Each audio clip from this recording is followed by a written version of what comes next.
আজকে শীতার্তদের মাঝে সারা বাংলাদেশে দেশনায়ক তারেক রহমান বলেছে যে বিএনপি, যুবদল, ছাত্রদল, কৃষক দল, স্বেচ্ছাসেবক দল সহ যারা আছে সবাই সাধ্য অনুসারে শীতার্তদের মাঝে শীত বস্ত্র বিতরণ করার জন্য ওনার নির্দেশক্রমে আজকে আমরা জিয়া রহমান সমাজ কল্যাণ ফোরাম আমরা এখানে কম্বল বিতরণ করেছি। আমি আশা করি সারা বাংলাদেশের বিএনপি নেতা কর্মীদের কাছে একটা আহ্বান জানাবো, আপনারা শীতার্তদের পাশে দাঁড়ান। আত্মমানবতার সেবায় যেভাবে বাংলাদেশ জাতীয়তাবাদী দল বিএনপি এদেশের সবার আগে, সকল সংগঠনের আগে বাংলাদেশের মানুষের পাশে দাঁড়িয়েছে, এই শীতেও আমাদের দেশনায়ক তারেক রহমানের নির্দেশে আপনারা সবাই তার পাশে দাঁড়াবেন।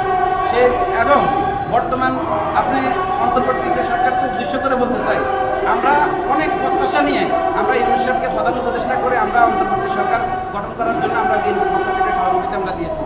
তো এখন দেখা যায় সচিবালয়ে আগুন, বিভিন্ন জায়গায় অপকর্ম। আসলে বিএনপি বারবার বলছে যে শেখ হাসিনার প্রেতাত্মাদের রেখে কোনোভাবেই একটি সুন্দর রাষ্ট্র চালানো সম্ভব না।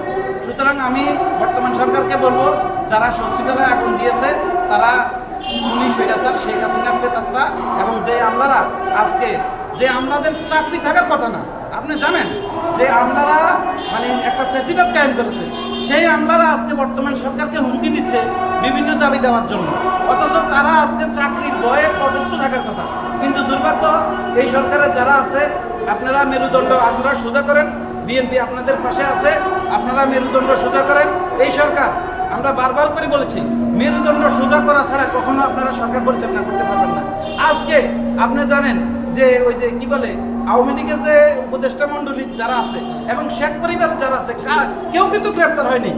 কি আশ্চর্য, কি দুর্ভাগ্য এই বাংলাদেশের মানুষের। জানি না যে কেন তাদেরকে গ্রেপ্তার করা হয়নি, কোন শক্তি তাদেরকে গ্রেপ্তার করতে দেয়নি। যারা বাংলাদেশে ফ্যাসিবাদ কায়েম করছে, বাংলাদেশকে ভারতের অঙ্গরাজ্য বানিয়েছে, সেই আওয়ামী শক্তিকে যে আপনার ওই যে চোর পরিবার সারা বাংলাদেশে স্বীকৃত যে শেখ পরিবার যে মাফিয়াতন্ত্র কায়েম করেছে, শেখ পরিবারের কাউকে গ্রেপ্তার করা হয়নি। কি দুর্ভাগ্য আমাদের এই বাংলাদেশে। আপনি জানেন যে ওই যে পুলিশের সাবেক আইজিপি বেনজির আহমেদ কতটা নির্লজ্জ বেহায়া একটা মাফিয়া ছিল, একটা পুলিশ প্রধান মাফিয়া হতে পারে এটা আমরা বিশ্বাস করতাম না। তারপরে এই যে কি বলে এটাকে হারুন, আর হলো বিপ্লব, এই বিপ্লব হারুন বাংলাদেশে একটা ফ্যাসিবাদ রাষ্ট্র কায়েম করার জন্য কিভাবে দমন নিপীড়ন চালাইছে আপনারা দেখছেন। অথচ এই হারুন, এই কি বলে বিপ্লব, তারা এখন দেশ থেকে পালিয়ে গেছে। তাদেরকে কে পালাতে সাহায্য করেছে? কে শেখ পরিবারকে পালাতে সাহায্য করেছে? কে আওয়ামী লীগের উপদেষ্টা মণ্ডলীদের পালাতে সাহায্য করছে? আপনারা অনতিবিলম্বে তদন্তের মাধ্যমে খুঁজে বের করেন, এবং যারা এই খুনি পরিবারকে, শেখ পরিবারকে এবং এই যে তথাকথিত যে বিপ্লব হারুনদেরকে পালাতে সাহায্য করছে, তাদের সবাইকে আইনের আওতায় যদি না আনেন, আমি বাংলাদেশ জাতীয়তাবাদী দল, কৃষক দল পক্ষ থেকে আমি একজন কর্মী হিসেবে ঘোষণা করছি, আমরা যেদিন রাজপথে নামবো, আমরা কিন্তু যারা পালাতে সাহায্য করছে আমরা কাউকে ছাড়বো না। কারণ যারা ফ্যাসিবাদ কায়েম করেছে তাদেরকে আমরা এইভাবে পালাতে দিতে পারি না। আজকে সচিবালয়ে আগুন, কালকে কিন্তু আমাদের প্রধান উপদেষ্টার বাসায় আগুন লাগতে পারে, কি পারে না?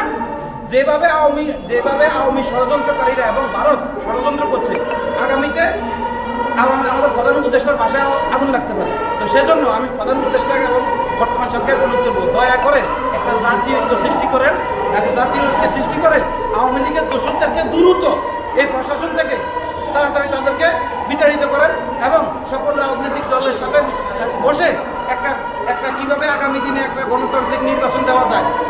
আপনি জানেন, আমি লাস্ট বলছি, বাংলাদেশের মানুষের সবচেয়ে বেশি প্রত্যাশা যে 15 বছর তারা ভোট দিতে পারেনি, একটা অবাধ সুষ্ঠু নির্বাচনের জন্য তারা একটা ভোট দিতে চায়। এই দেশের তরুণ প্রজন্ম 15 বছর ভোট দিতে পারেনি। তো সুতরাং আমরা অধীর আগ্রহের সাথে অপেক্ষা করছি। আমি অন্তর্বর্তী সরকারকে বলবো যে আপনারা দ্রুত একটি অবাধ সুষ্ঠু নিরপেক্ষ নির্বাচন দেওয়ার ব্যবস্থা করেন।